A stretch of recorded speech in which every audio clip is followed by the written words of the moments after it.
Shalom Bapak Ibu dan Saudara yang terkasih di dalam Tuhan Yesus Kristus. Berjumpa kembali kita di dalam Renungan Harian GKI Kebonjati bersama saya Frida.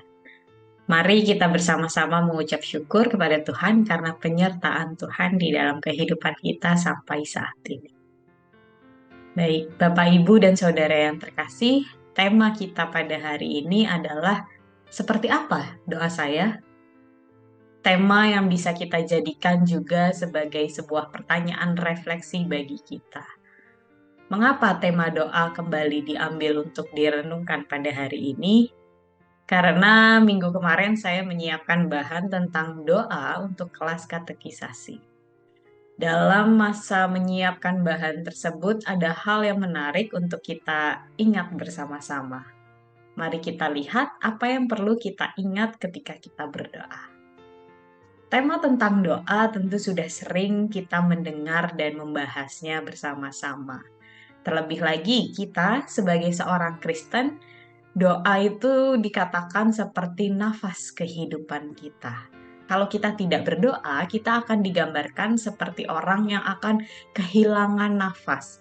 Dan pada akhirnya, secara iman kita akan mengalami kematian. Doa juga merupakan salah satu cara kita untuk berkomunikasi dengan Tuhan.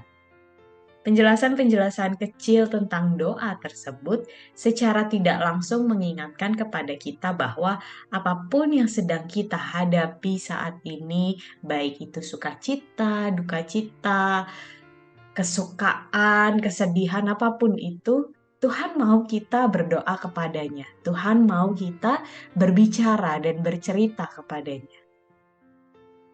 Hal apapun itu. Mungkin ada dari kita, ada yang berkata, memang seringkali kita benar-benar berdoa ketika kita dalam masa terburuk. Tetapi yang menjadi pertanyaan saat ini, apakah kita tetap berdoa jika masa terburuk itu berlangsung dalam jangka panjang? Apakah kita tetap setia berdoa dan bercerita kepada Tuhan?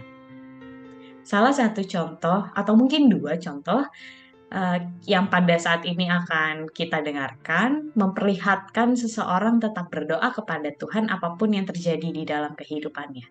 Yang pertama ada di dalam kitab 1 Raja-Raja 19 ayat 4, kisah tentang Elia.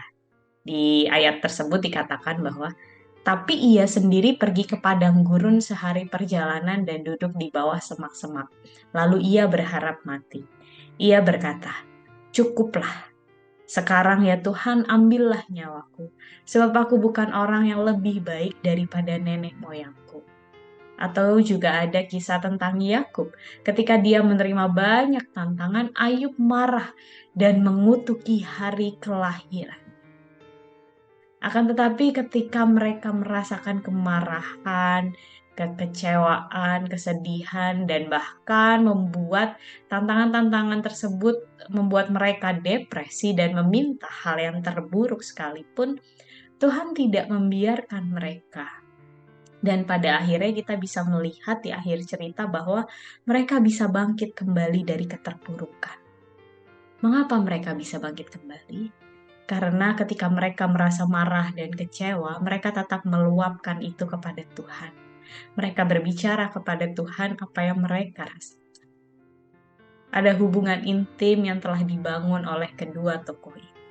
Ketika mereka merasa kecewa, ketika mereka merasa marah, ketika mereka merasakan semua kesedihan, mereka tidak meninggalkan Tuhan. Dan mereka dengan jelas mengatakan itu kepada Tuhan. Dan kita melihat bahwa Tuhan hadir dan menguatkan kedua tokoh ini. Ayub dan Elisa bisa merasakan kehadiran dan pertolongan Tuhan karena mereka mau terbuka dan mau mendengar suara Tuhan. Bukan sekedar marah dan tidak mau mendengar apa yang dikatakan oleh Tuhan. Mengapa kita perlu berdoa kepada Tuhan terlepas dari apapun yang kita lalui? Di dalam Efesus 3 ayat 20 dikatakan, bagi dialah yang dapat melakukan jauh lebih banyak daripada yang kita doakan atau pikirkan. Seperti yang ternyata dari kuasa yang bekerja di dalam kita. Melalui kedua kisah ini kita diingatkan kembali bahwa kita perlu menjalin hubungan yang intim di dalam Tuhan. Berdoa bukanlah sebuah rutinitas atau berdoa hanya yang diungkapkan tanpa perasaan tulus dan kesungguhan hati. Oleh karena itu, kita mau melihat bagaimana kita berdoa, seperti apa kita berdoa. Mari kita bersama-sama berefleksi dan melihat apakah kita sudah sungguh-sungguh berdoa di dalam Tuhan. Selamat berdoa, Tuhan Yesus memberkati kita semua.